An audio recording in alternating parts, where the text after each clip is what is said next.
outside the immediate watershed, and one of them was at the eastern boundary of the watershed.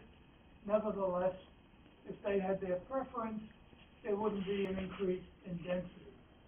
Be that as it may, the elected officials in their wisdom approved the two developments.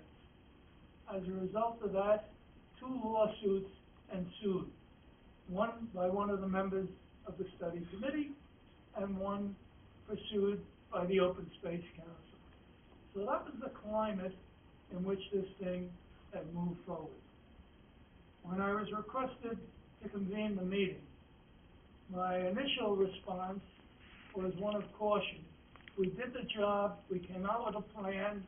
Professionally, I think it was a good plan, considering all of the objectives, compromises, and constraints, because the objective is to preserve the quality or enhance the quality of the river. So you address the question of fish ladders in terms of the fish biota that's in the river. You approved the monitoring program that the Technical Advisory Committee had recommended, so that we have an ongoing record of the quality of that river through time. These are all positive aspects. Third aspect was to limit development to the maximum within the area. In response to that, a suggestion was made to expand the core area of the Pine Barren core, because the northern end, in fact, should have been in the core in the first place, at least that far. In terms of the 5-year travel time, if you want to protect the river, there were thoughts that the core preservation as put forth in the 1993 State Act made eminent good sense. So that was introduced by the director of the Pine Barren Commission. The study committee considered it, and that was one of the recommendations that flowed from it. Then the question that arose was, well, how do you implement it? Now, in the original Pine Barren plan in 1993, they had the same discussion. And one segment recommended the use of the transfer of development rights, because there was a recognition that there wasn't enough money at the time to acquire all the property that should be acquired if property owners decided they wanted either the permission to develop or to be bought out so that their constitutional rights would be protected. My position at that time was that the policy should be outright acquisition to the extent of 75% of the almost 15,000 acres that then had to be preserved within the core boundaries. The environmentalists agreed to that, and that was the policy that was generally followed. The remaining 25%, the assumption was that over time, perhaps some of it could be bought, but in the meantime, the application of the transfer of development rights would be a mechanism by which you don't need money, but you can acquire the land, the property owner is protected, and the land acquisition proceeds. That made a certain amount of sense, even though there are strong limitations to TDR, as we all know. Of the 13,500 acres that remained for protection within the core at that time, I think TDR has acquired about 10% of that amount. So if we add that 10% to the 75% of acquisition, we're fairly close. And I think there's probably somewhere around 3,000 acres left. That's 2,000. That's even better. 2 years ago, it was 3,000. So progress is being made. Well, in terms of the recommendation to include at least a 5-year travel zone within the core area, it did seem to make sense to the members of the study committee. The building industry representatives said one of the problems they have is that they don't quarrel with the TDR program, and they're willing to purchase the right from the property owners. But the difficulty they have is what's the use of purchasing right when they apply for the bonus yield and they can't even get approval for the multiple housing. So their argument was it had to be an identity of those sites that the builders wouldn't have to wait 10 or 12 years to get approval of their application. Reservation of TDR, and this is a personal bias on my part, has nothing to do with any of you gentlemen around the table, is that whenever there's a proposal to transfer development rights, and it goes from one school district to another, the receiving school district is generally in opposition. I know that members of the study committee spent a lot of time in coming up with some form of application. And the initial form was finally to ask the builders, okay, one way of avoiding a partial conflict is if the parcels that are going to receive the added bonus density would be identified, so that the entire community would know where TDR is going to be applied. And I understand a number of meetings were held in order to resolve that issue. And the resolution was the recommendation of 35 parcels that the builders felt if they're identified and the elected officials support those 35 parcels, then it should be almost pro forma so that the TDR program could be effectuated, the property owners who have the rights would be protected, and the builders would also be protected in that they know that they don't have to wait 10 or more years to go through the process of approval. At that point, it appeared to me that everyone sort of hit the fan. Namely, a number of the elected officials and each one of the council people and the supervisor were notified about the parcels. Some of the legislators didn't seem to have difficulty with it. It seemed to fit, and it didn't create a problem. Some of the elected officials felt that the citizens in their area didn't want any increase of density, period, whether it be TDR or just ordinary development. And of course, the elected officials have the final word. The next process was then to submit the plan to the elected officials for, quote, acceptance of the submission. Not acceptance of the plan, but just acceptance of the submission. And I don't think the general public had any information that they could understand the rationale of what the legal process is when elected officials have to consider eventual adoption of any public policy. I think they assumed that acceptance of the plan was tantamount to adoption of the plan. I understand at the first public hearing, it was sort of the War of Northern Ireland, and the town board tabled the action because there was no room for civil discourse or logical explanation or debate. It was then scheduled for a second meeting, which I understand was just as unsuccessful. With second level 2020 hindsight, perhaps the second meeting should not have been scheduled at that time, but instead there should have been further outreach to the general community. Because if the general community had any questions, my policy had always been give the community the maximum amount of information and opportunity. Unfortunately, because of the political debate that was generated, I think a lot of the citizens in the community did not have the full amount of public information that they should have had. The idea that they were excluded, you could debate in two directions. Number one, every one of our meetings was open. They were not closed meetings in any sense.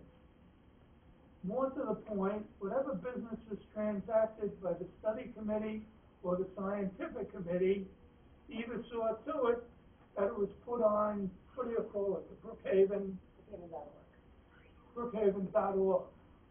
So for those citizens that had an interest, the availability at all times of the information would have been available. That's not necessarily the same as person-to-person visits, but I didn't receive a single invitation anywhere in the town of Brookhaven as chairman of the study committee. I don't know if anyone else did, but I can tell you categorically, if anyone in the committee would have asked me as the chairman of this study group to go to them and explain the details of the plan, I would have been happy to do so. I didn't receive one single invitation. But to say that this was not available is just simply not true. So the reason that I agreed to convene this meeting, even though the plan is done, is that this has to be conveyed to the general citizenry. Now, in the meantime, I understand that the Pine Barren Commission, and please correct me if I'm incorrect on this, I understand that the last meeting of the Pine Barren Commission, the Commission approved the concept of expanding the court to include the area that was discussed by the study committee. Is that correct? Actually, the Commission unanimously directed the staff to establish a meets and bounds description of the core expansion area associated with the Carman River plan, and then to send that to the state legislature. Now, the Pine Barren Commission obviously has the legal right to do it, even if the study committee had never existed. From some of the information that I got, gossip, it appeared that some people in the community felt that it was sort of a backdoor approach to move the implementation of the Carman River plan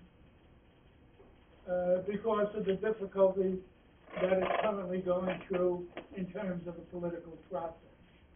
Actually, those are two separate but coincidental occurrences. At any time, the Pine Barren Commission could have taken the steps that they did.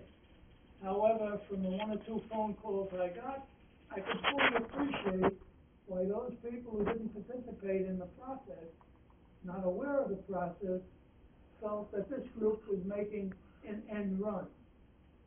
Now, I didn't know this was going to come before the Pine Barren Commission, nor was there any requirement that I should have been informed. The commission acted within its own prerogative to act. But I'm just relaying the climate of discussion that was taking place. I also, let me just finish this point, I also got another piece of gossip that this concept of the Pine Barren Commission is dead before arrival. And I don't know the veracity of that comment. The name Laval came up, and my question was, which Laval is being talked about? Are we talking about John Jay, or are we talking about Ken Laval? And that was an unknown quantity. So I'm as open and candid with everything I know about the process. And the purpose of today's meeting is to see if you in your collective wisdom can come up with any positive approaches that can move it forward. Now, subsequent to convening the meeting, I received 2 emails. One was from Dick Amper with a proposed letter, and that's one of the items of business to discuss today. And the second item was an email from Jim Tripp with 4 points of consideration. I'll be very candid, Jim, I really didn't read it. I had cataract surgery this week, so I've been avoiding doing any reading. But if your 4 points are additions to the plan, I don't feel that would be proper discussion, because the study committee in its full membership came up with a plan. We submitted it. As far as I'm concerned, it's done. Whatever you do as an individual, you have the freedom to do. But if your recommendation are amendments or alterations to the plan, I don't feel that would be proper for the agenda today. Then there's no problem. Are there any comments or questions about anything I've said?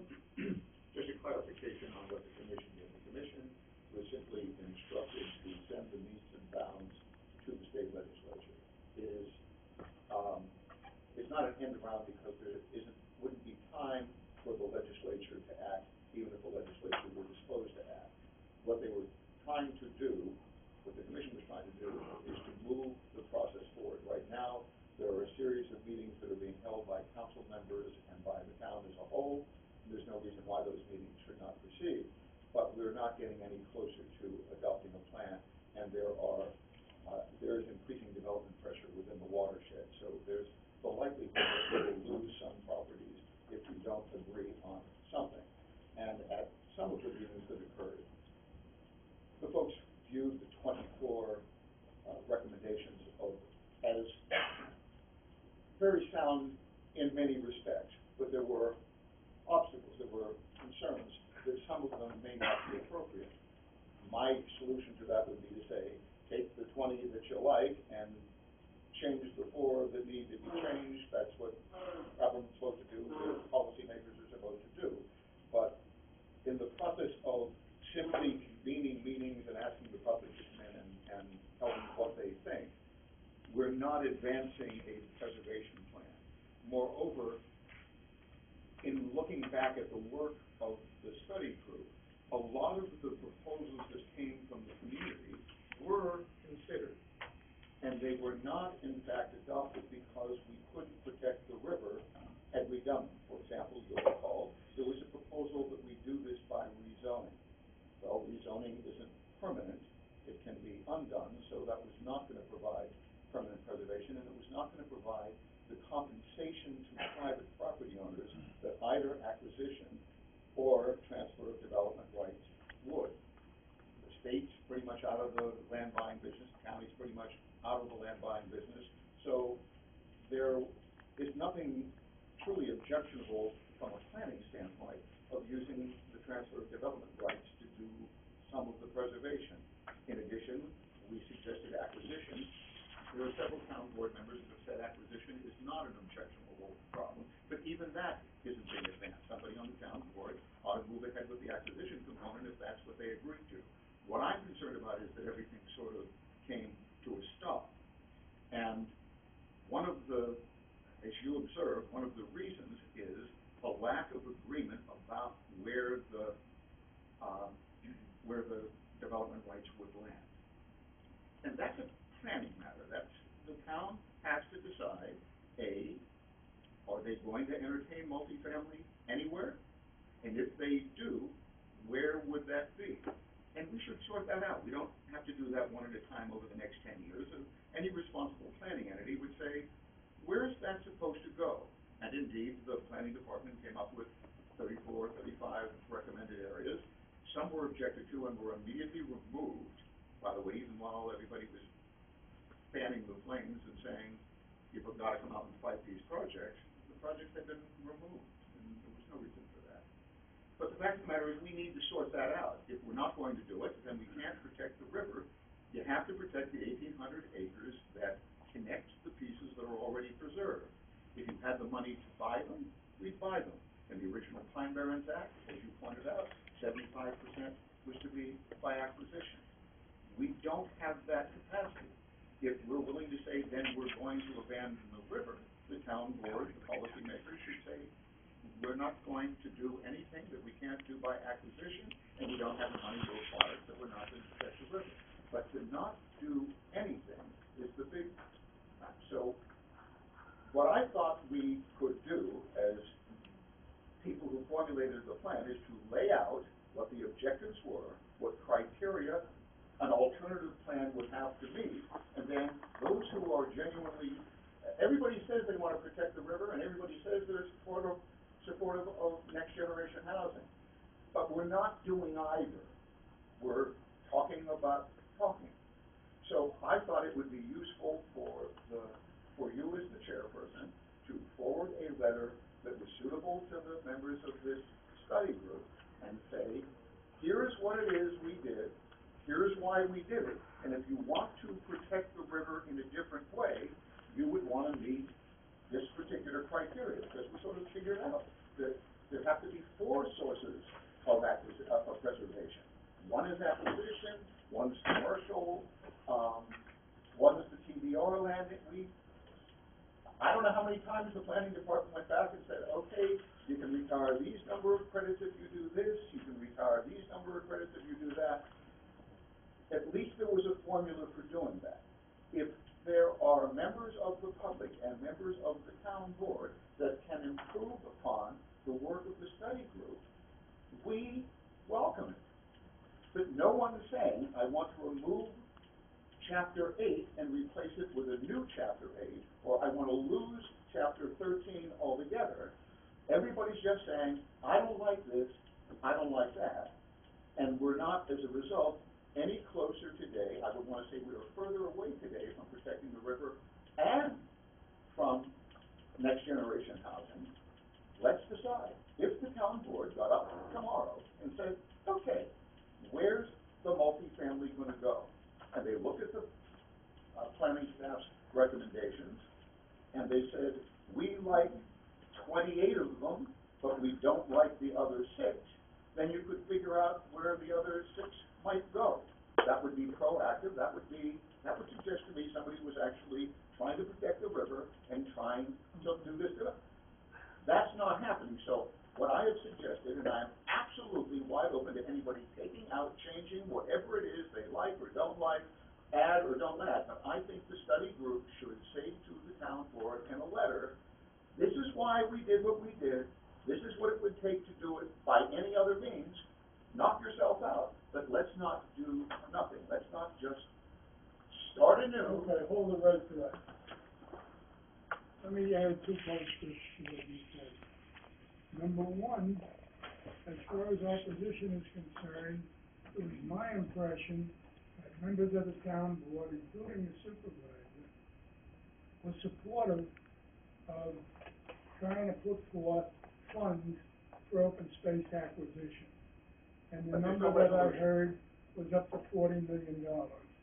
Whatever it may be, I think it has to be acknowledged that the town board, which has supported open space for at least the last 12 to 14 years, that about it, Something like that. something like that. As long as we've had a committee. That the town board has that. As far as sending a letter is concerned, if it's the consensus of the members of the committee that they want to send a letter to the town board, that is your prerogative. As chairman, if you will recall, throughout the entire process, I was the one individual who did not vote on the plan. I felt that would have been improper because as chairperson, I had to be totally impartial to whatever view I heard and not try to influence the outcome of the Citizen Study Committee. As such, if you want to send a letter, and we're going to have that as the very next item for discussion, I presume do you send it to all the members? Every one of you get a copy of his letter? If in your wisdom you want to support... Now?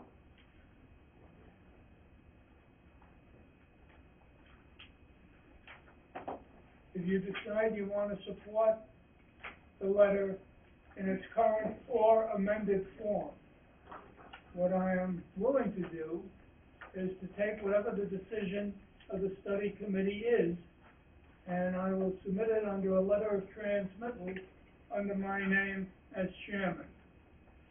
As far as the letter is concerned, and I did see it before, I'm having trouble seeing things. The only question that occurred to me is whether or not it's the proper tone. I've always followed a policy, and again, this is personal bias, never to conflict or to try and embarrass elected officials. Their job is tough enough.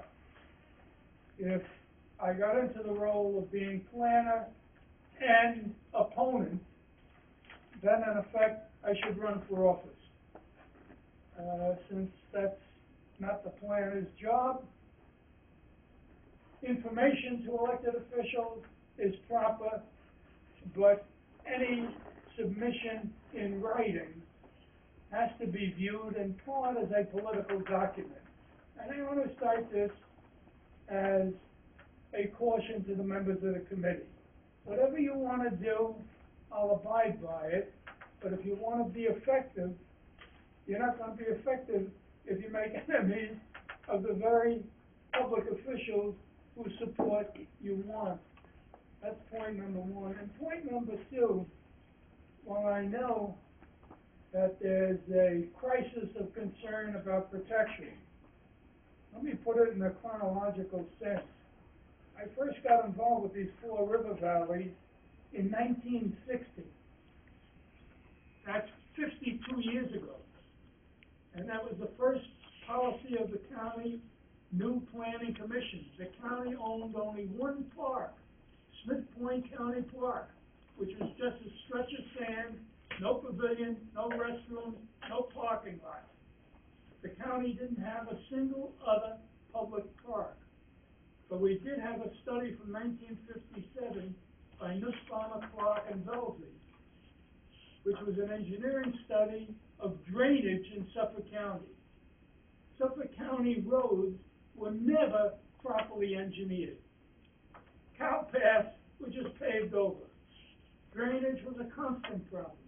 Drainage came up in our study with the people north of 25 who are suffering from flooding every time there's an unusual rain. That's not unusual. But in 1957, the then planning board commissioned Nussbaumer, Clark, and Velzy to study drainage. What they came up with was that the four river valleys, Nissequogue, Connecticut, Carman, and Peconic, constituted the drainage valley of the entire Suffolk County 920 square miles, of which the four river valleys counted for just about 50%, or 460 square miles of drainage. So the preservation of the river as a sink for all of the surface drainage was extremely important. In 1960, the first thing that happened was my introduction of Bob Moses.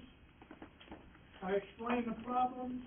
He agreed. He told me he was going to have a bond issue that November. He assigned $3 million to Suffolk County.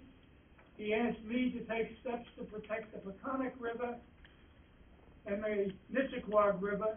He wanted to take over the Connecticut River because there was 3,000 some odd acres of the Southside Sportsman Club, so that in addition to protecting the river and drainage basin, he'd get a large state conservation holding. The Carman's River was not assigned to anyone. That was, as I said, 52 years ago. By 1964, we had totally protected the Connecticut River. I had acquired what is now Blydenburg Park and other properties along the Nissequogue.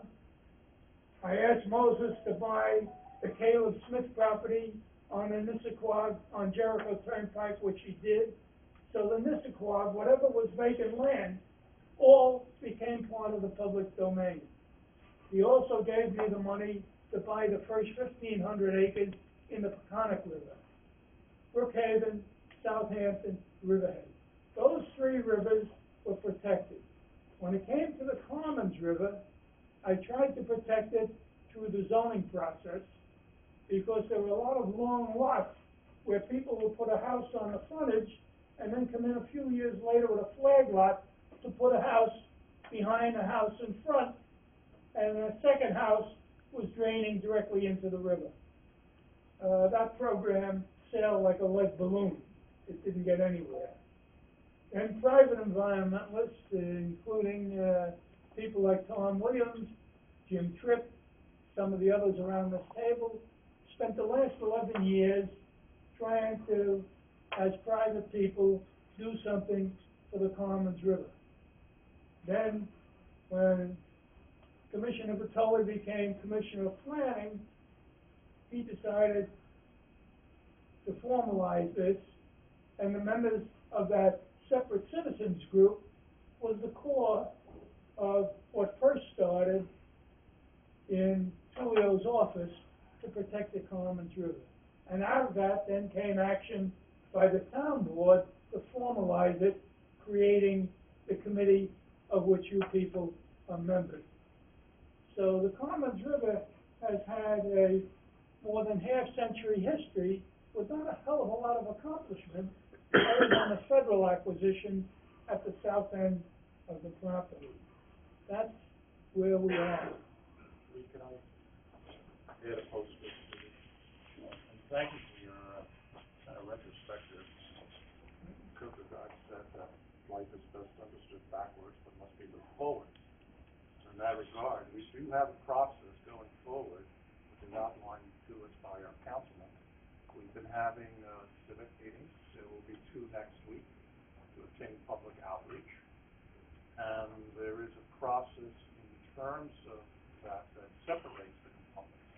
The Carman's River that has the multi-generational component to it. So I'm not sure how you envision this occurring within the context of that process. I don't either, and that's one of the purposes. We'll see what comes out of today's meeting. So without any further ado, let's consider Mr. Amper's proposal. Since you've all read it, any thoughts, comments, discussion? I have a comment. I didn't read the letter yet, but in response to Dick's comments about, Why don't you identify yourself so everyone knows who you are? Sure. With Colleague Alexander from Connie Kepert's office. He talked about the components of the plan and the need for next generation housing and to preserve the core or the corridor in the Carman River. We're just talking about it, we're not doing it. However, we are doing it. I mean, Connie just preserved 15 acres, I think it was in the 0 to 5, the Woodland Oaks Preservation. And in addition to that, the multifamily housing that we have looked, that Connie's working on to move forward, is being sold by lawsuits. So those components that you talked about that are being moved forward are in fact being worked on, but they're being so I don't think that's accurate to say that those aspects or those communities are not being Well, that will be certainly part of the record, and I thank you for the contribution. Okay, discussion on Dr. Councilman, I just go on record of supporting this basically next process here. And I think it's well-founded. I will not support the letter. I will not sign on to the letter. A couple principal points. I think it's unnecessarily hostile. I think it assigns blame to stakeholders that, quite frankly, turned out for various reasons. If there's blame to be assigned, it's probably within this room, within this process. And further, with respect to some subcommittee meetings, I mean, we could say we all sat here in the public, basically had visibility to what was going on. There were a lot of meetings that were basically in different rooms of this building. And case in point, the water quality standard that I asked Jeff specifically, where did this come out of? And I am a water quality expert, by the way. And quite frankly, it was embarrassing watching it go around the room and different people answer it. It's indefensible relative to science. I have real problems with the fact that the water quality standard was removed from this plan, unbeknownst to anyone. I think it really, let me finish it. It really falls short. And I think if we're serious about protecting this river, obviously the expansion of the Pine Barrens and open space is all good things. But let's be real. If we're not dealing with water quality, both on receiving waters and basically backing off of that with the watershed relative to nutrient inputs, it's not going to be successful. what are you talking about specifically? You lost me completely. I agree. I'm very specific. You have a question for me? Yeah, that's my question. What are you talking about? I'm talking about, I'm not signing the letter, and I explained why. And I But don't I'm support, asking you, I don't support what about the, water quality standards? It was not in the plan. We took out the numerical standard. you took out the numerical standard that was, both promulgated by DEC, that's, presumably forthcoming, and also, reinforced by, Dr. Jordan. So we arrived at a standard for that river, meaning this is the threshold of stream health. That was removed at some later point in time. There was no discussion. It certainly wasn't vetted within this study group. Yeah. Okay, can I just? Wait a minute. Yeah. There was, in earlier versions, there was a numeric standard, but as we were going through the review and everything, we decided since it was premature for, the state hadn't come up with that numeric standard yet, and still hasn't come up with it, that we would go with a non-degradation policy as was originally proposed. If I may. And the other thing was is that, there will be a public comment period, and if people want to say that they should be a public comment in numeric state, it can always be reinserted. Still? No, they didn't want to, they didn't want to accept for consideration a review of that, and that came up. The water quality standard is proposal. We do need to figure out why it's out, but I would suggest to you that your insistence throughout the process that the state of New York was going to do this is part of why the town didn't feel it had to do it. We, the environmental people sitting with you around this table, always supported a standard. We've gone to the state legislature and asked them to put that standard in, and there is a piece of legislation that intends to do that. Some of us are trying to protect the river by doing precisely what you suggest needs to be done. But I don't see it happening on a town level. I see meetings, I hear complaints, I hear people saying that they are unhappy with the process, and they may develop any process they want, and no one is objecting, and no one is prohibiting them from doing it. We think that in order to get the river protected, we need to take affirmative action on the things that we agree about. For example, if there is a unanimous agreement amongst the town board concerning an acquisition component, which everybody agrees will help protect the river, why has no resolution been introduced to do the $35 or $40 million proposal? If we all agree that there are suitable sites in the town, and they just haven't been identified, who is working to say, where can these rights go? This is a proactive process. It needs to be. What I am hearing, what I am seeing, is we don't like this, and we don't like that, and we don't want this, and we don't want that. But I don't see anybody moving this in the direction that the study group tried to move it. If you don't like something that's in the study group plan, replace it. Don't say, I don't like it. Say, instead, we would do this. That's how things get done. And I am now suspicious of those who say, we do support next generation housing, and we do support protecting the river, because they aren't doing, those people that say that, are not all doing something to secure that result. We can get 25% of this by acquisition. Let's acquire the land tomorrow. That's at least some of the stuff that isn't going to get developed. Then if we like, as the study group recommended, that all increases in density be required to redeem credit, let's do that. If indeed that there are those on the town board who are wiser than we and think that there does not need to be linkage, then do them separately. There's nothing to prevent the town board next week from acquiring land or requiring that credits be used if extra density is granted. Anything that the town board agrees with, they should implement.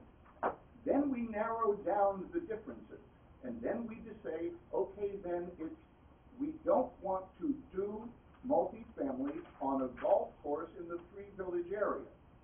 But of course, when that was brought to our attention, we immediately removed it.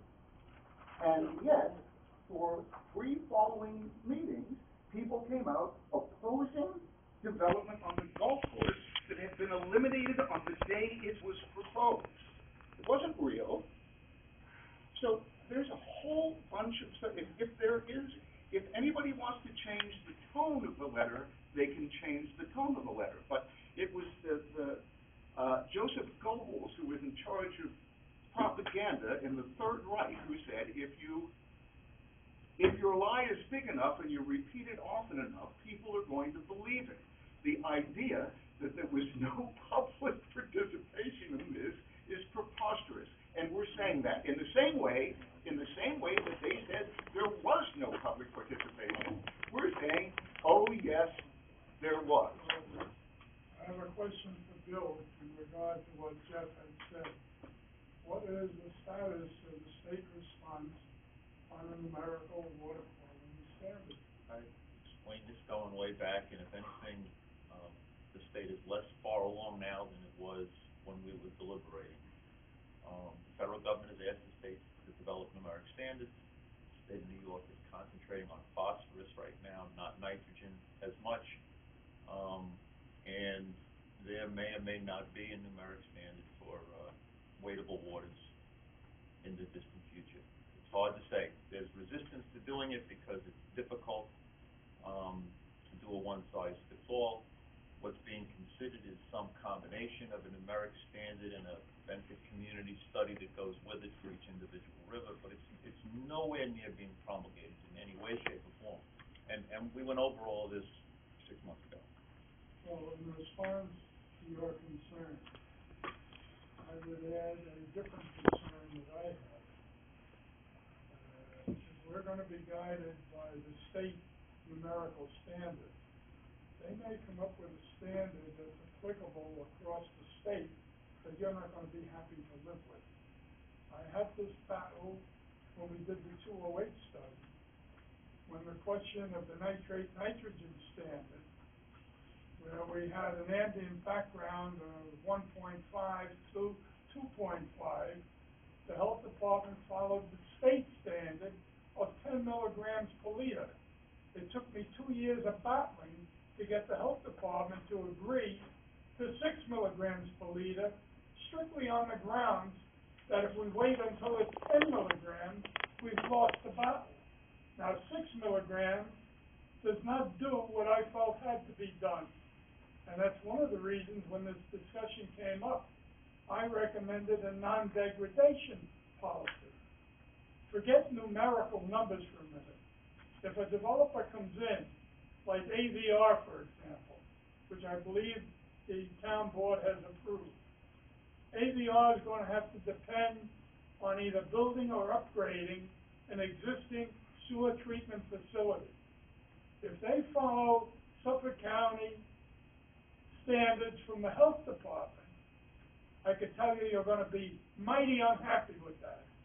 My argument is it should be a non-degradation policy, period.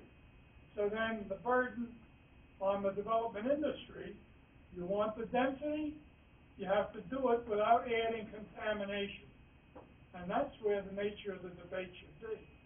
I think a non-degradation policy could be much stronger than a numerical standard that you might not be happy living with. Dr. Coucilman, I don't disagree with that, but where is that bar set? And right now, as this study, or the report, the plan, suggests, it doesn't even trigger action until we see 20% increase on what we consider ambient conditions. Quite frankly, the science is in there between state of New York. We can argue whether O'Malley's work is credible or not. Dr. Jordan certainly justified it in one of her memorandums. We've got to define what stream health is, and anti-degradation is not 20% increase, where then we start to respond. It's too late. I have no quarrel with you. So maybe we should do nothing at all. Hold on just one moment. I would personally have no problem. Jim, hold on one moment. Since this meeting is in one sense ad hoc, I have recognized recognize people who are not official members of the committee. And Ms. Johnson had her hand up, I'd like, pardon me? Is this public participation going on here? Pardon me? The study Don't group is be going to wise. entertain public participation? Dr. Councilman, Well, with we all have- due respect, Yeah, we have public participation usually after our discussion here, but I'd rather keep it a little more, less formal, simply for the reason we could all play the blame game, and I don't think that's really very productive. I think we have to have a positive attitude, in terms of trying to get everyone moving in the same direction. So forgive me, I'll use my chairman's prerogative and run the meeting a little more, less formal. And for those who object, we'll note that in the minutes. And after today's meeting, if you want a new chairman, you have the prerogative to do that too. With all due respect, Dr. Carman, you're correct. This is an ad hoc meeting. It was neither advertised on the planning board's website or the town board's website. It was only through fortuitous circumstances that we became aware of it. However, I agree with Commissioner Bertoli. The town has voted unanimously to go in a different direction. And in America, that's full democracy. The members of this committee who don't agree with the position of the town board are free and have been free through 4 separate meetings held at the town board to voice their concerns.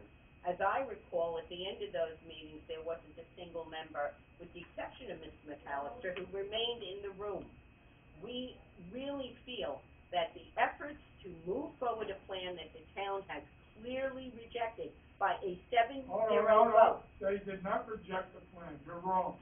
You're absolutely wrong. Okay, it was withdrawn and a new plan was proposed.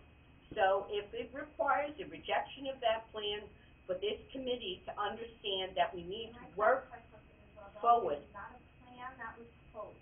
Process. It was, right, and I do want to say that because the plan, you're talking about something very specific. We are planning a different That's fine, process. but new That plan is not process proposed. doesn't anticipate PDRs, expansion of the Pine Barrens Court. The Pine Barrens Commission wants to do it on its own, independent of the town's support.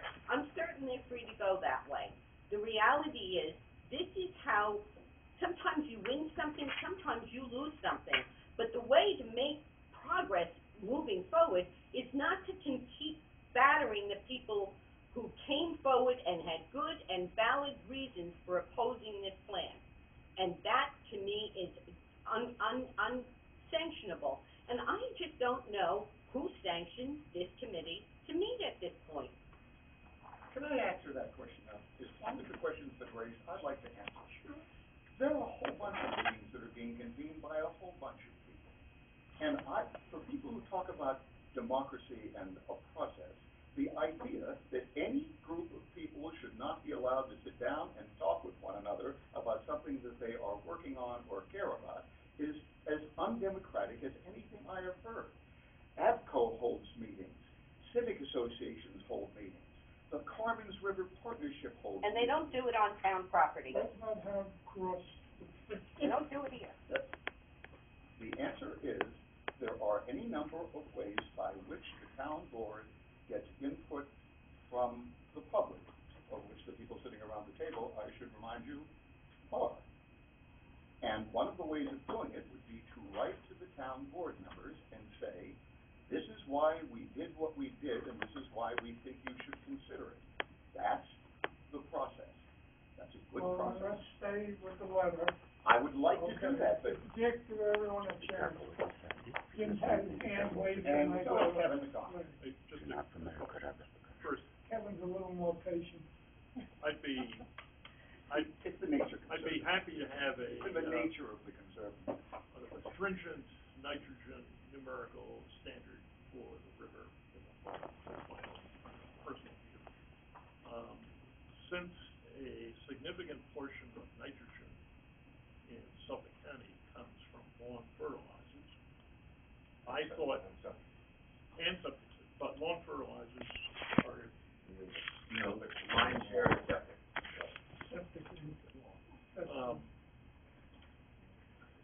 in terms of how, I want to add something in terms of how we got here. The impetus for this was a request from the Carman River Partnership that was sort of formulated over a period of time to the commission in the town to develop a Carman River preservation plan. And to me, that is still a fundamental question that I'm going to raise, whatever the process is, and that is there an interest in actually preserving additional land in the Carman River watershed? The plan that was withdrawn provides for a mechanism for outright preservation of all of the privately owned land in the 3,500 acre 0 to 5 time of travel zone. And other than acquisition, I don't know any other mechanism to do that other than TDRs. So when I hear MaryAnn say no TDRs, what that means to me is we're not going to preserve that land. We may do something else with it, but we're not going to, preserve it. So if we have whatever the process is, if I hear people say we're interested in preserving some amount of land and there's not enough acquisition money, I will argue that we've got to be willing to consider some kind of TDR program. You made that argument, and I'm giving consideration. Let's stay with the question of the letter. So, in an effort to try to move this along, I would suggest that we heard from two people that the tone of the letter may need to be adjusted so that it's slightly less aggressive. And don't stick more to what the primary issues are. Why don't we just accept that and move on to the particulars in the letter as to the main points? And we all are at a point in our lives where the notion of writing a letter by committee is probably the most maddening and psychotic experience any of us could ever happen. So rather than dwell on a wordsmithing choice, there's a macro message being delivered in each of these bulleted items. Can we just agree on the macro message? And if people have a preference about how they might like it to be said, and they would have the worst night's sleep over the Memorial Day weekend and wake up in a sweat on Tuesday, if it wasn't written a certain way, they're free to volunteer to write how they think it should be said. Actually, I would accept that as a friendly amendment, and if we could just skip past the introduction and the criteria and the process and go directly to the criteria for the Carman River Preservation Plan and eliminate all of that, I'm perfectly happy to do that in the interest of moving this along. All right, so orders. That's up to you little devils, you keep messing with that, the shall name. Let's start with here are the facts, and see if we have a consensus on the facts. I'm perfectly happy to support the first point. We on the back of page 2. Back of page 2, criteria for Carman River Preservation. It all begins in the bold, criteria for Carman River Preservation Plan, the rest will set aside. Dr. Councilman, the committee will do what, feels appropriate. Again, I'll be left off this myself, okay? Without going through point by point, I just decline to sign this letter. I think that's perfectly consistent with his contributions at the study group. Dr. Coughman. Peter Oleschuk from Rocky Point. There were statements made about the democratic process, and again, you're addressing the council. I think the democratic process is complete. The town board unanimously voted for a new plan. The other plan... They did not. You're wrong. No, but if he For a said it new- often enough, you see, it's like that there was no public process. If they just say it often enough. No, the new plan is to work with the people in a way that it wasn't done before. The democratic process is in the votes of our council people that have been heard. I think the people have been heard and the council's been heard, and it's quite unanimous. There are things that we do not want, and to continue to talk about something we do not want is not going to move anything forward. What, sir, is it that you do not want for The majority of the public does not want to see the extensive use of TDRs as a consequence for preservation. Preservation, yes, we want to do, but why not different consequences? You know, there are properties that are damaged. Why not use TDRs as a penalty for damaging a piece of property, for having a Superfund site? There can be other ways to liquidate these TDRs that you have and also to create new TDRs, but the consequence shouldn't be creating more sewage and more density. There are other ways to do it. Thank you. The members of the Rocky Point Civic Association they'll have a process to advance how they think it should be done available to them, and it's ongoing. There'll be 2 more meetings, as we've heard, next week. There's no reason why other people with different views should convey the views, especially when those views go to the heart of whether the river can be protected absent TDR. If Jim is right, if Kevin is right, if Mitch is right, if I'm right, that we cannot secure the 1,800 acres of private land without considering TDR, then a responsible body, and we have to view the town board as a responsible body, needs to consider that. They need to know that if we are to accomplish something they say they want to accomplish, they're going to need to make concessions with respect to the use of TDR. That should be in front of the town board, so at the end of whatever this process is, a plan, as council keeps reminding us, can be brought forward. We brought forward a plan. There are those who take exceptions to a portion of it, and their voices are being heard, and they are perfectly able to write letters to the town council saying, we think you should rely on TDRs. Nobody's discouraging them from doing it, and I don't think we should be discouraged from advancing what we have calculated. The reason we didn't do upzoning, the reason that we did do TDRs, is because we couldn't accomplish the preservation without doing it. And that is what this is trying to lay out. If they can find a different way to protect... About 3 times now. Okay, but if they can find... We need to protect 1,800 acres. No one has advanced any other mechanism to do that. If they do it, we can all... But you can't just upzone it without downzoning, without the risk of downzoning. Dan has Oh, I'm sorry. My first time here, and I think that, that you use the word suspicious when you spoke before. My role as an elected official is that, let me give you my view, if I may, of how this came about. This process evolved for over a year, and there was the long sheets of paper which were provided to me, and the issue was raised. All of these receiving sites, which I deem to be far-fetched, IDA properties, Motorola, all these, what I viewed as crazy things where people wouldn't really be able to redeem credit. And I couldn't accept that in good faith, even though I don't represent the people whose property would be put into the core, potentially, because, in essence, people should have a realistic expectation of redeeming these credits for value on their property, the portion that's not preserved. So things sort of went dormant for 2 months. There were the inner workings, there were the meetings. Then 2 days before work session, I got a list, I think it was from Eva, of 35 properties that were tax map numbers. Okay, now, I'm not casting blame. I'm telling you from my view, my eyes, how this process played out. And hindsight this time is 2020, and I think you were right before I forget to say that perhaps we shouldn't have had push for that second meeting on acceptance or the third meeting. And this artificial timeline by the state was a big problem, like an imaginary piano hanging over our heads. But we get 35 properties as tax map numbers. Then we find out what they are almost a day of work session. Now, these were very different than these other properties, and I've consistently said there are probably plenty of places that the community could agree on with regard to multi-family housing.